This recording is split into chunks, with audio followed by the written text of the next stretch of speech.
আসসালামু আলাইকুম বন্ধুরা, আপনারা দেখছেন আমার হাতে একটি সবজি রেসার নর কবুতর। আমি এক সপ্তাহ আগে এই কবুতরটিকে দেখেছিলাম, এদের চোখে পানি এসেছিল। আজকে দেখুন এই কবুতরটার চোখে পানি নেই, মাশাআল্লাহ একদম ক্লিয়ার। দুটি চোখে দেখেন, দুটি চোখে দেখেন একদম ক্লিয়ার। এখন এটিকে কীভাবে আমি ঠিক করলাম সেই কথাই বলবো আপনাদের। ঘটনা হচ্ছে, যাদের কবুতরের চোখে পানি আসে এই শীতের মৌসুমে কুয়াশার মধ্যে উঠলে চোখে পানি আসে, চোখ বড় হয়ে যায়, খাবার খেতে পারে না।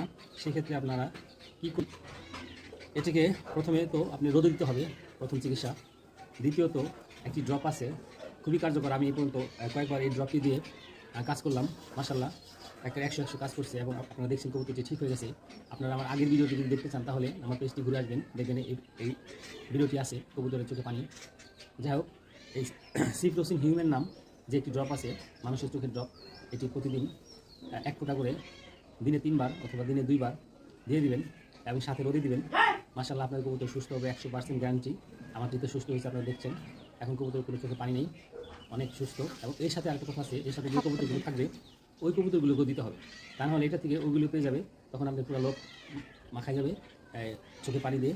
তখন সব কবুতরা ভাইরাস আক্রান্ত হবে। একটি ভাইরাস শীতকালে হয়, এটি গরমকালে হয়। গরমকালে হয়েছিল আমার কবুতরে, সেটা আমি ঠিক করেছি। যাই বন্ধুরা, ভিডিওটি যদি ভালো লাগে তো আমাকে লাইক, শেয়ার, কমেন্টস করে আমার পাশে থাকবেন। কবুতরটা অনেক শক্তি, আমি কবুতরটাকে ছেড়ে দেবো।